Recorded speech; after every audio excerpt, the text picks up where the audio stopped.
Paschim Bangal governor CB Anand Bose മുർഷിദാബാദിലെ കലാപബാധിത മേഖല സന്ദർശിച്ചു. ഇരകൾക്ക് നീതിയും സമാധാനവും ഉറപ്പാക്കുമെന്ന് ഗവർണർ വ്യക്തമാക്കി. ദേശീയ വനിതാ കമ്മീഷൻ സംഘവും കലാപബാധിതരിൽ നിന്ന് മൊഴിയെടുത്തു. മാൾഡയിലെ പുനരധിവാസ ക്യാമ്പുകളിലെത്തി കലാപബാധിതരെ കണ്ട ശേഷമാണ് ഗവർണർ CB ആനന്ദ് ബോസ് ഇന്ന് കലാപം പൊട്ടിപ്പുറപ്പെട്ട ദുലിയാനിലെത്തിയത്. കലാപത്തിന്റെ ആഘാതം നേരിട്ട് വിലയിരുത്തിയ ഗവർണർ കൊല്ലപ്പെട്ടവരുടെ ബന്ധുക്കളുമായി സംസാരിച്ചു. ആശങ്കകൾ പരിഹരിക്കുമെന്നും വിഷയം കേന്ദ്ര സംസ്ഥാന സർക്കാരുകളുടെ ശ്രദ്ധയിൽപ്പെടുത്തുമെന്നും ഗവർണർ ഉറപ്പു നൽകി. ദുരിതബാധിതർക്ക് സുരക്ഷിതത്വം ഉറപ്പാക്കുന്നതിനാണ് പ്രഥമ പരിഗണനയെന്നും നീതിയും സമാധാനവും ഉറപ്പാക്കുമെന്നും governor. People are in a state of panic.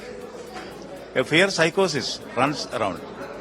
We should re-establish normalcy there, give people the confidence that there is somebody to protect them, and also take all steps to see that such things are warded off in future. Violence and corruption.